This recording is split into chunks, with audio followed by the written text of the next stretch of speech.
Selanjutnya kami mohon kami harapkan mudah-mudahan ini semua akan menambah nur di hati kita masing-masing. Kepada yang mulia putra guru kami Al-Ustaz Al-Habib Abdurrahman Ibn Sa'ad Al-Imam Habibullah Al-Ghazali, kepada beliau kami mohon untuk memberi mau'izah hasanah. Falyatafaddal mashkura. Allahumma shalli ala sayyidina Muhammad. ربي فاجعل مجتمعنا غاية حسن الختام واعطنا ما قد سألنا من عطاياك الجسام واكرم الأرواح منا واكرم الأرواح منا واكرم الأرواح منا بلقاء خير الأنام وابلغ المختار عنا من صلاة وسلام اللهم صل عليه وعلى آله.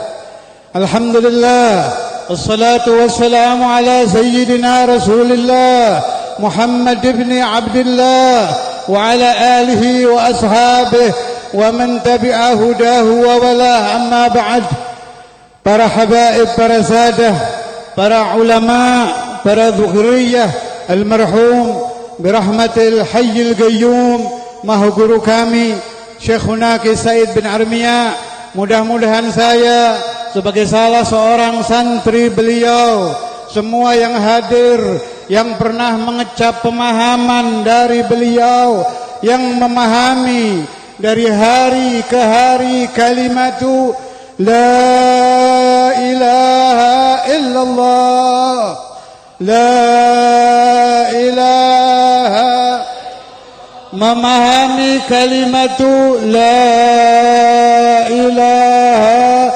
illallah.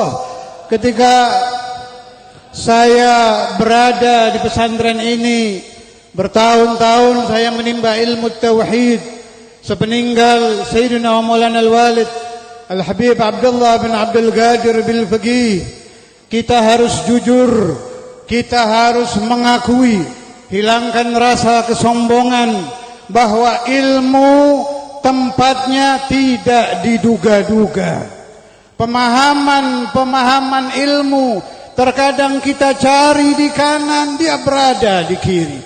Kita cari di atas, dia berada di bawah. Kita sangka berada di pesantren yang sangat megah, dia berada di pesantren yang sepertinya tidak ada apa-apanya. Waktu saya ke sini belum seperti ini keadaannya. Masih sedikit berapa gelintir santri, sedikit. Bangunan tidak megah, saudara. Maaf, kumuh, jelek. Belum seperti sekarang. Tetapi kalau orang benar-benar ingin mencari kebenaran, dia tidak akan berhenti dengan melihat bangunan yang tidak mewah, tidak melihat nasab kiai yang bukan sayyid karena dia bukan habib. Jangan Anda tidak mau belajar ilmu, tidak ada nasabnya. Pemahaman tidak ada binnya. Mempelajari ilmu jangan terpengaruh nasab, saudara. Saya tidak ada niat menyinggung, yang tersinggung ya boleh-boleh saja. Tapi tidak ada niat di hati saya. Pemahaman saat itu saya ditawari oleh guru kita Kiai Ahmad untuk belajar tauhid. Saya tidak langsung menerima. Sebab saya ingat pesan dari Sayyidina wa Maulana Al-Walid. Beliau bawa sebuah hadis Rasulullah sallallahu alaihi wasallam, "Inna hadzal ilma dinun fanzuru amman ta'khuduna dinakum."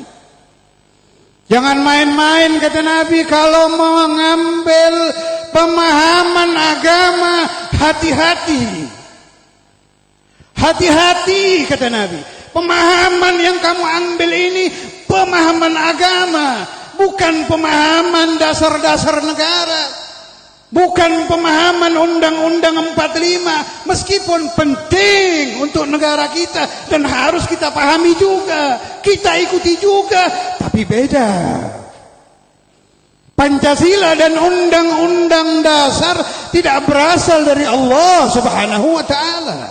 Berada di negara ini, kita ikuti, kita patuhi, kita pahami, tapi beda. Tidak ada pesan dari Nabi Muhammad SAW, hati-hati kalau akan mempelajari azas sebuah negara. Tidak ada. Tidak ada. Tetapi kalau Anda akan memahami tentang la ilaha illallah, Anda akan mempelajari tentang Allah. Ini Allah tidak bisa dilihat dengan mata telanjang. Tidak bisa Anda menghayal ingin mimpi Allah, terus mimpi hadza Rabbi. Tidak bisa. Anda hafalkan Al-Quranul Karim, Anda jadi hafid, tapi bukan alim yang memahami tentang Allah. Bukan. Bukan dari situ jalurnya. Bukan dari situ isnadnya. Bukan. Fanzuru amman ta'khudhuna dinakum. Hati-hati kalau akan mengambil pemahaman agama, apalagi Kiai Ahmad waktu itu belum seperti sekarang. Kalau sekarang sudah jadi Hadratus Syekh, orang melihat beliau, ini kiai. Sebab mata manusia terpengaruh zahir saat itu bukan seperti ini, pakaiannya biasa, lebih sering pakai kaos, pakai kopiah setengah agak begini. Tidak menampakkan ahlul ilm sama sekali saat itu. Ini saya akan cerita sebuah cerita yang belum pernah seumur hidup saya buka, belum pernah. Saya memang niat akan saya ceritakan lillah wa fillah. Anda tuduh saya riya, silakan. Tapi tidak ada niat ke situ. Saya tadi sudah pulang. Sudah perjalanan pulang, ada uzur kembali, ya sampai saat ini belum pulang. Mungkin saya disuruh bercerita tentang ini. Sebab bangsa Indonesia ini bangsa yang hobi dongeng. Mungkin dongeng kalau di negara Mesir, di Saudi tidak populer. Tapi bangsa ini doyan dongeng. Dan itu bagus.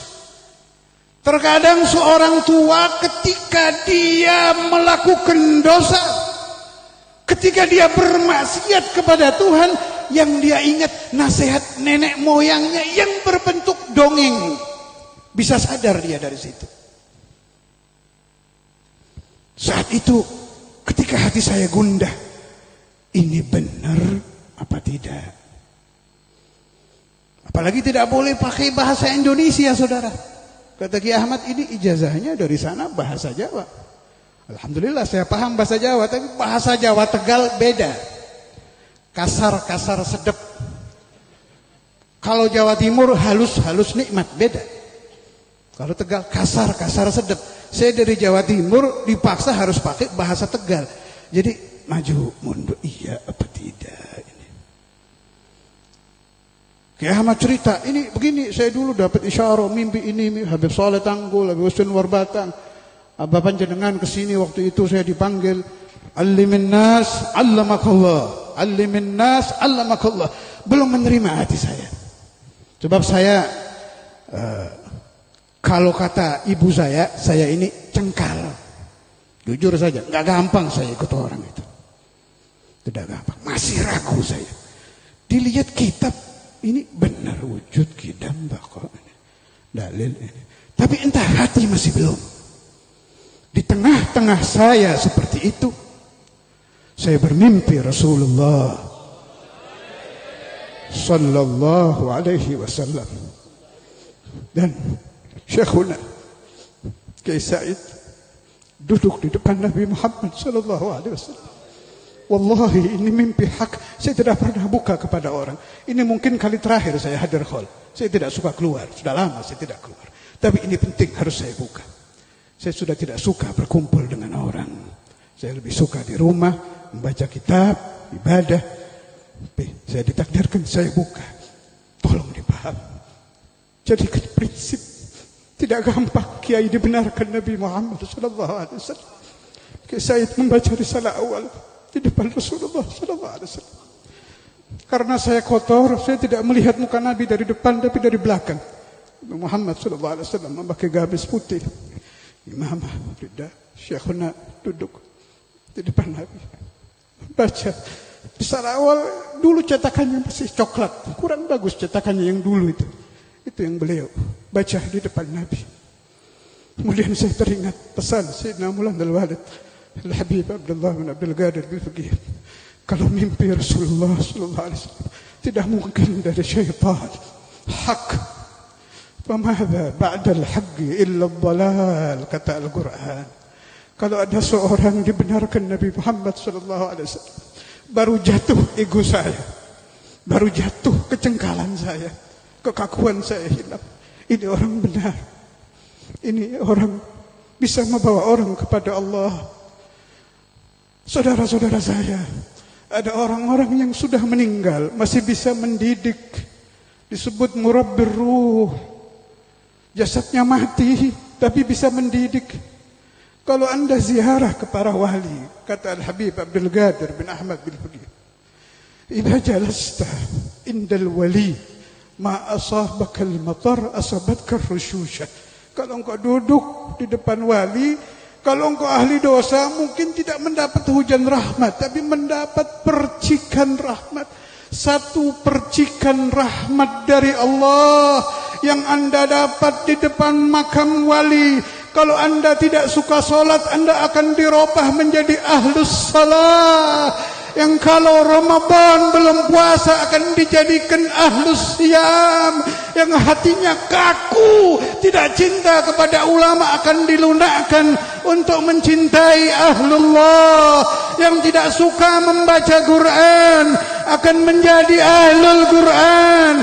Yang usianya 60, 70, kalau suka ziarah wali akan diberi husnul khatimah, saudara.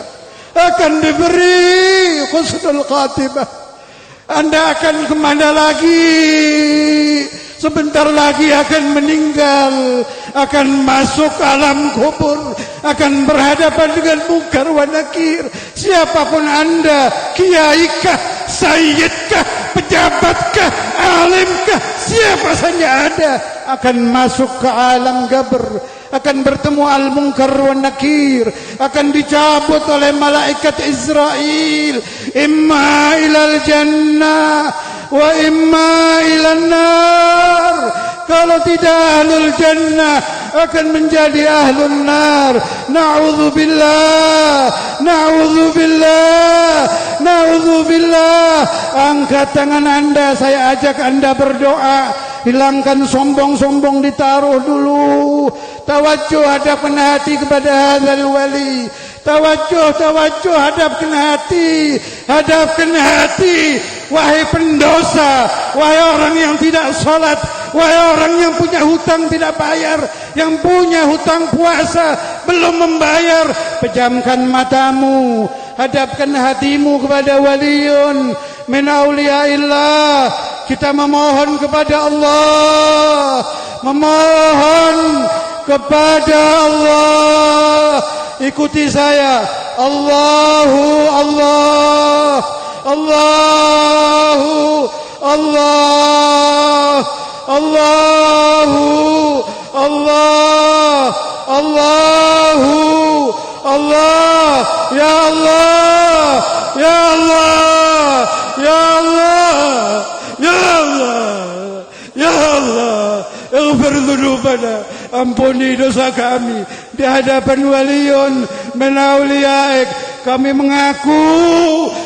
mengaku ya Rabb, mengaku ya Allah, kami ahli dosa, ahli tidak salat, salat kami tidak khusyuk, kami kurang ajar kepada ulama, kami tidak birrul walidain, ada dosa kami dulu ya Allah kepada ibu kami. Ada dosa kami akui di hadapan-Mu ya Allah. Ada dosa kepada ibu, dosa kepada ayah. Kami mohon kepada-Mu ya Rabb, ampuni dosa orang tua kami, ampuni dosa orang tua kami, angkat dosa-dosa kami, jadikan kami orang suci, sesuci walimu. Jadikan kami orang suci, sesuci walimu. Jadikan kami ya Allah Ya Allah, ya Allah, ya Allah. Minta kepada Allah. Tidak ada doa di depan wali ditolak. Tidak ada doa di depan wali ditolak. Minta kepada Allah hajat apa saja, hajat apa saja. Utlubu min Allah, utlubu min Allah. Ya Allah, ya Allah, ya Allah, ya Allah, ya Allah, ya Allah, ya Allah, ya Allah. Kabulkan doa-doa kami, hapuskan dosa-dosa kami, terangi jalan kami, jadikan hidup kami ahlul ibadah, ahlul ilm, ahlul ikhlas, ahlul siyam, ahlul Quran, mengerti faham la ilaha illallah, mengerti faham la ilaha illallah, la ilaha illallah, la ilaha illallah, la ilaha illallah. محمد رسول الله صلى الله عليه وسلم كلمة حق عليها نحيا وعليها نموت وعليها نبعث إن شاء الله تعالى من الآمنين. يا رب بالمصطفى بلغ مقام واغفر لنا. يا رب بالمصطفى سيدنا واغفر لنا.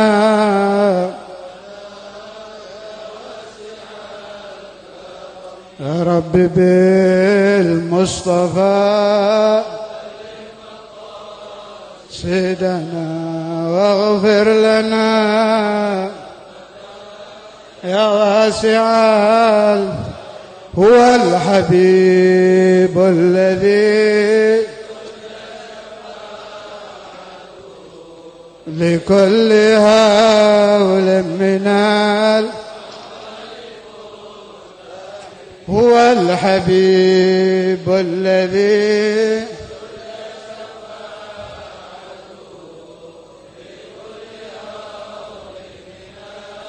أهوال موت. هو الحبيب الذي لكل هول من مولاي صل لم دائما أبدا بك خير الخلق كل مولاي صل دائما أبدا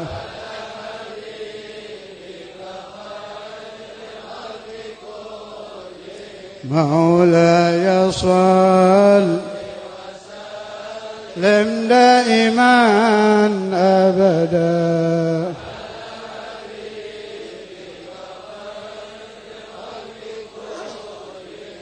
سبحان ربك رب العزة عما يصفون وسلام على المرسلين والحمد لله رب العالمين.